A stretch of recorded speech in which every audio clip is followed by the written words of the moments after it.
விவாத மேடைக்கு எல்லாரையும் வரவேற்கிறோம். இப்ப பாருங்க, பங்குச்சந்தைய ஒரு ரோலர் கோஸ்டர் பயணம்னு சொன்னா, பத்திரங்கள் அதாவது பாண்ட்ஸ ஒரு நிலையான ரயில் பயணம்னு சொல்லுவாங்க இல்லையா? ம். ஆனா, அந்த ரயில் உண்மையிலேயே நம்மள சரியான இடத்துக்கு கொண்டு போய் சேர்க்குதா? இல்ல பணவீக்கம்ங்கிற சுரங்கத்துல மெதுவா மாட்டிக்குதா? அதுதான் இங்க கேள்வி. சரியான கேள்வி. இதத்தான் இன்னைக்கு அலசப் போறோம். இந்திய முதலீட்டு சூழல்ல பத்திரங்கள் மூலதனத்தை பாதுகாத்து ஒரு நிலையான வருமானத்தை தர்ற ஒரு பாதுகாப்பான கோட்டையா? அல்லது பணவீக்கம், வட்டி விகித மாற்றம் மாதிரியான காரணிகளால அதோட பாதுகாப்புங்கிறது ஒரு மாயையா? இதுதான் நம்மளோட மைய விவாதம். ஆமா. நான் பத்திரங்கள் ஒரு போர்ட்ஃபோலியோவுக்கு தேவையான ஸ்திரத்தன்மையும் கணிக்கக்கூடிய பணப்புழக்கத்தையும் கொடுக்குதுன்னு வாதிடுவேன். நானும் பத்திரங்களோட பாதுகாப்புங்கிறது வெறும் பெயரளவுல தான் இருக்கு. பணத்தோட வாங்கும் சக்திய கணக்குல எடுத்துட்டா பல நேரங்கள்ல அது ஒரு நஷ்டமான முதலீடு தான் என் மாற்று கருத்தை முன்வைக்கிறேன். சரி, முதல்ல என் பக்கத்து நியாயத்தை சொல்லிடுறேன். பத்திரம்னா என்ன? ரொம்ப எளிமையா சொன்னா, நாம அரசாங்கத்துக்கோ அல்லது ஒரு நிறுவனத்துக்கோ கடன் கொடுக்கறோம். அதுக்கு அவங்க நமக்கு ஒரு குறிப்பிட்ட காலத்துக்கு வட்டி தராங்க. காலம் முடிஞ்சதும் நம்ம அசல திருப்பி கொடுத்துறாங்க. இதுல ரொம்ப ரொம்ப முக்கியமானது இந்திய அரசாங்கம் வெளியிடுற அரசு பத்திரங்கள், அதாவது ஜிசெக்ஸ். இப்பெல்லாம் நாம ஆர்பிஐ ரீட்டெயில் டைரக்ட் தளம் மூலமா எந்த இடைத்தரகரும் இல்லாம நேரடியா ரிசர்வ் பேங்கு கிட்ட இருந்து இதை வாங்கலாம். உதாரணத்துக்கு, 1 லட்சம் ரூபாய்க்கு 10 வருஷ ஜிசெக் பத்திரத்தை 7.2% வட்டியில வாங்குறீங்கன்னு வச்சுப்போம். உங்களுக்கு ஒவ்வொரு வருஷமும் 7,200 ரூபாய் வட்டி உறுதியா கிடைக்கும். 10 வருஷம் கழிச்சு உங்க 1 லட்சம் ரூபாய் அசல் அப்படியே திரும்ப வந்துடும். இதுல சந்தை ஏற்ற இறக்கத்துக்கு இடமே இல்ல. இதுதான் மூலதன பாதுகாப்பு. குறிப்பா ஓய்வு பெற்றவர்களுக்கு மாசம் ஒரு குறிப்பிட்ட வருமானம் வேணும்னு நினைக்கிறவங்களுக்கு இதைவிட சிறந்த வழி என்ன இருக்கு? அவங்களோட போர்ட்ஃபோலியோவுக்கு இது ஒரு வலுவான அடித்தளம் மாதிரி. நீங்க சொல்ற கணக்கு அது சரிதான், அதுல தப்பு இல்ல. ஆனா அந்த கணக்குல நாம ஒரு முக்கியமான ஒரு பெரிய விஷயத்தை விட்டுட்டோமே. அது என்னன்னா உண்மை வருவாய், அதாவது ரியல் ரிட்டர்ன். நீங்க சொன்ன அந்த 7.2% வட்டிங்கிறது பேரளவு வருவாய், அதாவது நாமினல் ரிட்டர்ன். இதுல 2 முக்கியமான விஷயங்களை கழிக்கணும். ஒன்னு வரி. சரி. பத்திரங்கள்ல வர்ற வட்டி வருமானத்துக்கு உங்க வருமான வரி வரம்புக்கு ஏத்த மாதிரி முழுசா வரி கட்டணும். நீங்க 30% வரி வரம்புல இருந்தீங்கன்னா அந்த 7.2% வட்டி வரிக்கு பிறகு கிட்டத்தட்ட 5% ஆயிடும். 2வது பணவீக்கம். இந்தியாவோட சராசரி பணவீக்கமே 5-6% இருக்கு. அப்போ வரிக்கு பிறகு உங்களுக்கு கிடைக்கிற 5% வருமானத்தை 6% பணவீக்கத்தோட ஒப்பிட்டா உங்க பணத்தோட வாங்கும் சக்தி ஒவ்வொரு வருஷமும் 1% குறையுது. சொல்லப்போனா உங்க 1 லட்சம் ரூபாய் அடுத்த வருஷம் அதே அளவு பொருட்களை வாங்காது. இதுக்கு பேர் தான் மூலதன தேய்மானம். இதை எப்படி பாதுகாப்பான முதலீடுன்னு சொல்ல முடியும்? நீங்க சொல்ற பணவீக்கமும் வரியும் ஒரு முக்கியமான புள்ளிதான். நான் இல்லைன்னு சொல்லல. ஆனா எல்லா முதலீடுகளுக்கும் ஒரே நோக்கம் கிடையாது. ஒருத்தரோட போர்ட்ஃபோலியோல பங்குச்சந்தை முதலீடுகள் பணவீக்கத்தை வெள்ளதுக்கும் செல்வத்தை உருவாக்குறதுக்குமான கருவி. ஆனா பத்திரங்களோட முதல் வேலை செல்வத்தை உருவாக்குறதில்ல. அதோட வேலை மூலதனத்தை பாதுகாக்கிறதும் ஒரு நிலையான பணப்புழக்கத்தை உருவாக்குறதும் தான். பங்குச்சந்தை சரிவுல இருக்கும்போது உங்க போர்ட்ஃபோலியோவை ஒரு பெரிய வீழ்ச்சியில இருந்து காப்பாத்துறதே இந்த பத்திரப்பிரிவு தான். அதோட ஜிசெக்ஸ் மட்டும்தான் ஆப்ஷன் இல்லையே. மாநில அரசுகள் வெளியிடுற ஸ்டேட் டெவலப்மெண்ட் லோன்ஸ், அதாவது எஸ்டிஎல்ஸ் இருக்கு. அது ஜிசெக்ஸை விட ஒரு 0.5% அதிக வட்டி தரும். ஆனா கிட்டத்தட்ட அதே அளவு பாதுகாப்பு கொண்டது. ஆர்இசி, பிஎஃப்சி மாதிரி AAA ரேட்டிங் உள்ள பொதுத்துறை நிறுவனங்களோட பத்திரங்கள் இன்னும் கொஞ்சம் அதிக வருமானம் தரும். ஒரு முதலீட்டாளர் தன் போர்ட்ஃபோலியோவை ஜிசெக்ஸ், எஸ்டிஎல்ஸ், பிஎஸ்யூ பத்திரங்கள்னு பிரிக்கும்போது அவங்களுக்கு பாதுகாப்போட சேர்த்து ஓரளவுக்கு நல்ல வருமானமும் கிடைக்குது. நீங்க சொல்ற பல்வகைப்படுத்துதல், அதாவது டைவர்சிஃபிகேஷன் சரிதான். ஆனா நீங்க சொல்ற எல்லா பத்திரங்களுக்கும் இன்னொரு பெரிய ஆபத்து இருக்கு. அதுதான் வட்டி விகித இடர், அதாவது இன்ட்ரெஸ்ட் ரேட் ரிஸ்க். இதை எளிமையா சொல்லணும்னா பத்திரத்தோட விலைக்கும் வட்டி விகிதத்துக்கும் ஒரு எதிர்மறை உறவு இருக்கு. ரிசர்வ் வங்கி வட்டி விகிதத்தை உயர்த்தும்போது சந்தையில வர்ற புதிய பத்திரங்கள் அதிக வட்டிக்கு கிடைக்கும். அப்போ நீங்க வச்சிருக்கிற பழைய குறைஞ்ச வட்டியில் இருக்கிற பத்திரத்தோட சந்தை மதிப்பு குறைஞ்சிடும். ஆமா, அது உண்மைதான். இங்கதான் டியூரேஷனுங்கிற ஒரு முக்கியமான விஷயம் வருது. ஒரு பத்திரத்தோட டியூரேஷன் எவ்வளவு அதிகமா இருக்கோ வட்டி விகித மாற்றத்தால அதோட விலை அந்த அளவுக்கு அதிகமாக பாதிக்கப்படும். உதாரணத்துக்கு ஒரு 10 வருஷ ஜிசெக் பத்திரத்தோட டியூரேஷன் சுமார் 7 வருஷம்னு வச்சுக்கிட்டா வட்டி விகிதம் 1% ஏறுனா உங்க பத்திரத்தோட சந்தை மதிப்பு கிட்டத்தட்ட 7% குறையும்.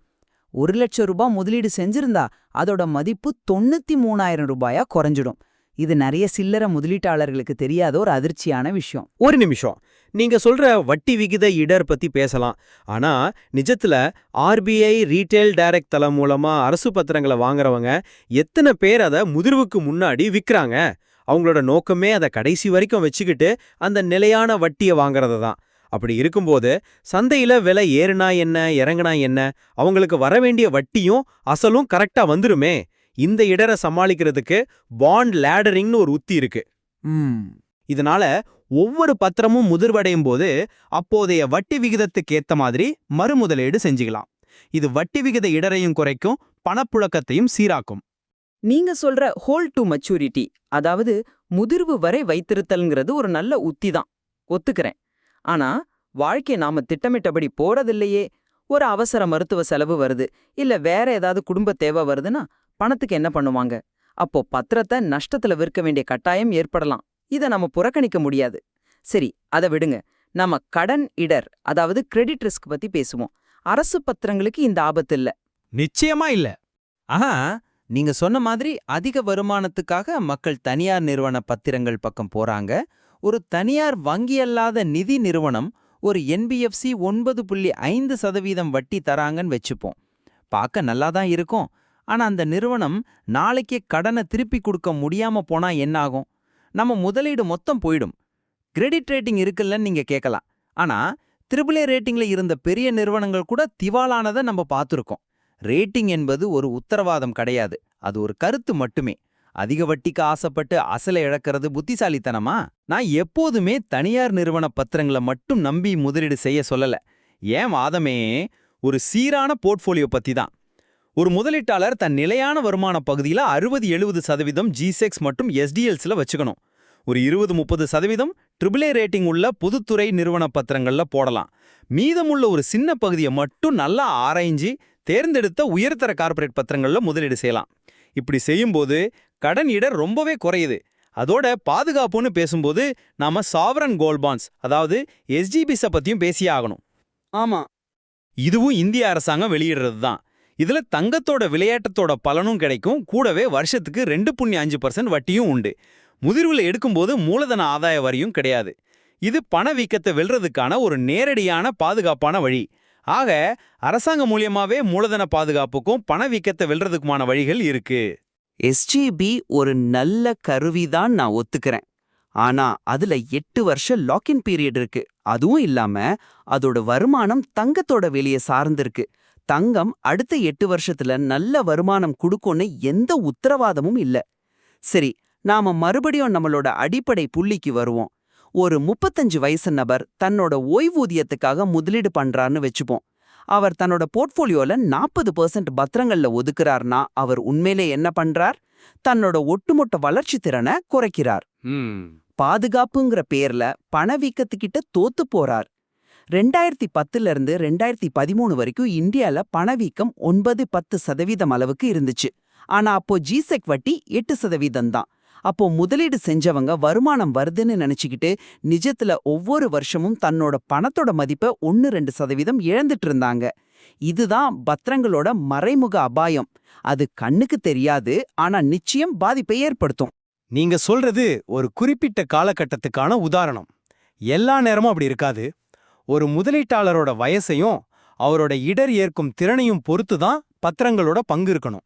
ஒரு 65 வயசான ஓய்வு பெற்றவருக்கு மூலதனத்தோட வளர்ச்சி முக்கியமா, இல்ல மாசம் மாசம் வர்ற உறுதியான வருமானம் முக்கியமா? நிச்சயமா 2வது தான். நிஜம்தான். அவரால பங்குச்சந்தையோட ஏற்ற இறக்கத்தை தாங்க முடியாது.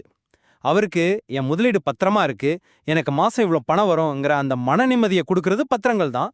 அவங்களுக்கு வரிக்கு பிறகு கிடைக்கிற 5% வருமானம் கூட போதுமானதா இருக்கலாம். ஏன்னா அவங்களோட முதல் நோக்கம் மூலதனத்தை பாதுகாக்கிறது. அந்த வேலையை பத்திரங்களை தவிர வேற எது இவ்வளோ சிறப்பா செய்ய முடியும்? மன நிம்மதி முக்கியம்தான்.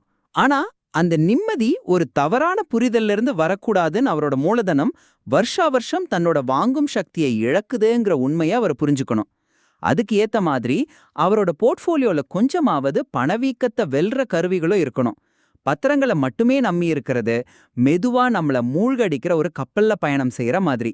நாம மூழ்கிட்டு இருக்கோனே நமக்கு தெரியாது. அதனால பத்திரங்களை ஒரு முதலீட்டு கருவியா பார்க்கும்போது அதோட கவர்ச்சிகரமான வட்டி விகிதத்தை மட்டும் பார்க்காம வரிக்கு பிறகு பணவீக்கத்தை கழிச்சு பிறகு நம்ம கைக்கு என்ன மிஞ்சுதுன்னு பார்க்கணும். அதுதான் உண்மையான வருமானம். அந்த உண்மையான வருமானம் பல நேரங்கள்ல பூஜ்யமாவோ அல்லது எதிர்மறையாவோ தான் இருக்குங்கிறது தான் நிதர்சனம். இந்த விவாதத்தின் அடிப்படையில பத்திரங்கள் ஒரு முதலீட்டு போர்ட்ஃபோலியோவுக்கு ஸ்திரத்தன்மையையும் கணிக்கக்கூடிய பணப்புழக்கத்தையும் கொடுக்குதுங்கிறது தெளிவா தெரியுது. குறிப்பாக அரசு பத்திரங்கள், மாநில வளர்ச்சி கடன்கள் மற்றும் உயர்தர மதிப்பீடு பெற்ற பொதுத்துறை நிறுவன பத்திரங்கள் ஆகியவை குறைந்த இடர் கொண்டவை. ஓய்வு பெற்றவர்களுக்கும் பழமைவாத முதலீட்டாளர்களுக்கும் மூலதனத்தை பாதுகாக்கிறதுல இது ஒரு முக்கிய அங்கம். வட்டி விகித இடர், பணவீக்க இடர் போன்ற சவால்கள் இருந்தாலும் பாண்ட் லேடரிங், பல்வகைப்படுத்துதல் மற்றும் SGB போன்ற கருவிகளை பயன்படுத்துறது மூலமா இந்த இடர்களை திறம்பட நிர்வகிக்க முடியும். அதே சமயம் பத்திரங்களோட பாதுகாப்புங்கிற வார்த்தைய நாம எச்சரிக்கையோட பயன்படுத்தணும். வட்டி விகித இடர் மற்றும் டியூரேஷனால வர விலை மாற்றங்கள் நிஜமானவை. வரி விதிப்பு வருமானத்தை கணிசமா குறைக்குது. பணவீக்கம் நம்மளோட மூலதனத்தோட வாங்கும் சக்திய அரிக்குது. இதையெல்லாம் பார்க்கும்போது பத்திரங்களை ஒரு பாதுகாப்பான புகலிடமா மட்டும் பார்க்கறது ஒரு முழுமையான பார்வை இல்ல. நாம எப்பவுமே பேரளவு வருமானத்தை தாண்டி உண்மையான வருமானம் என்ன கிடைக்குதுங்கிறத கேள்வி கேட்கணும். பத்திரங்கள் பற்றிய இந்த இரு வேறுபட்ட கண்ணோட்டங்கள் ஒவ்வொரு முதலீட்டாளரும் தங்களோட நிதி இலக்குகளுக்கும் இடர் ஏற்கும் திறனுக்கும் ஏத்த மாதிரி ஒரு முடிவெடுக்க உதவும்னு நம்புறேன். நிச்சயமா மூலதன பாதுகாப்புக்கு அவை சிறந்தவையா அல்லது அவற்றின் உண்மையான வருமானம் தற்போதைய பொருளாதார சூழலுக்கு போதுமானதா என்பது ஒவ்வொருத்தரும் தொடர்ந்து ஆராய வேண்டிய ஒரு கேள்வி. இந்த விஷயத்தை பற்றி மேலும் ஆழமாக அறிந்து கொள்ள ஆதாரப்பொருள்ல இன்னும் பல